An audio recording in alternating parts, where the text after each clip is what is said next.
my name is Sabrina, and that is Kayla, and today we are teaching you the slope-intercept form. There are two things that you really need to know for the slope-intercept form. One is the slope-intercept form itself, and how to get the slope if you do not have the slope. So the formula for slope-intercept form is y equals mx plus b. Your b is always your y-intercept, so say,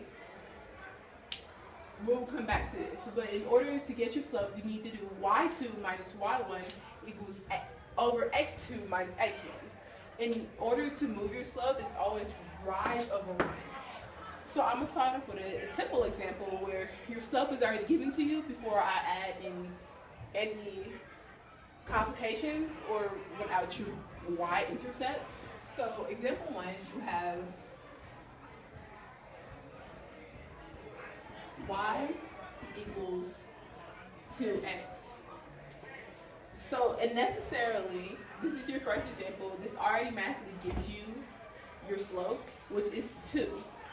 When you don't have anything in the denominator for your slope, there's always an imaginary 1 under it. So it would be 2 over 1. So when you graph it, you go up 2 over 1 to the right. Say if your 2 was negative, you go down to 1 to the left. It always depends on if your slope is positive or negative.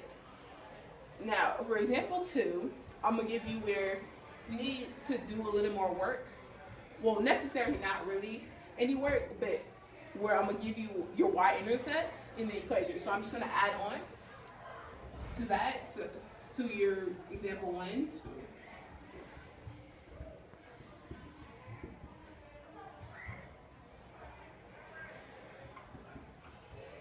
See, with this plus 3 in the back, for example 2, which it says y equals 2x plus 3, when you graph this, you always start at point 3 because it's your y-intercept.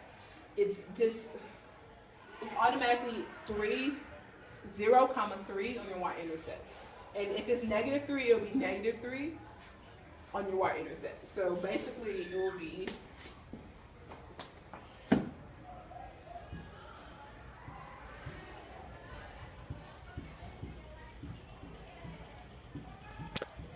when you graph this one, your second example, you will start on 3 on your y-intercept, and you will go up 2 over 1, and then you come back to the original, and then go down 3 over 1. Say if your 3 was negative, you would go start at negative 3 on the y-axis, and you will go up 2 over 1. No, actually you will start downwards. So you will go down 2 over 1. If you go back to your original problem and go up 2 over 1. So depending on if your slope is positive or negative, it always changes. So for example 3, I'm going to give you an example where you have to do a little more work.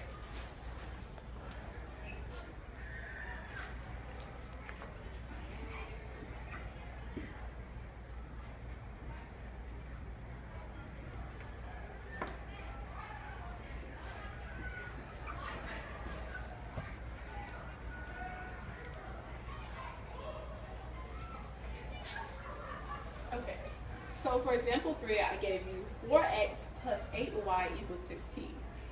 You have to get y by yourself.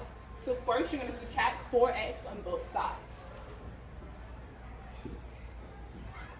which will give you 8y equals negative 4x plus 16. In order to get y by itself, you have to divide by 8. So you divide by both sides by 8, and you get y equals negative 1/2 plus 2. Since this is negative 1/2, you will go up 1, well you'll go down 1 over 2. So necessarily, since you start at positive 2, over here, you start at positive 2, you're going to go down 1 over 2. So 1, 2. So your point will be here for your slopes, and it will keep going. So up 1 over 2. So this will be your line if you draw it on a graph. Can you pause it real quick?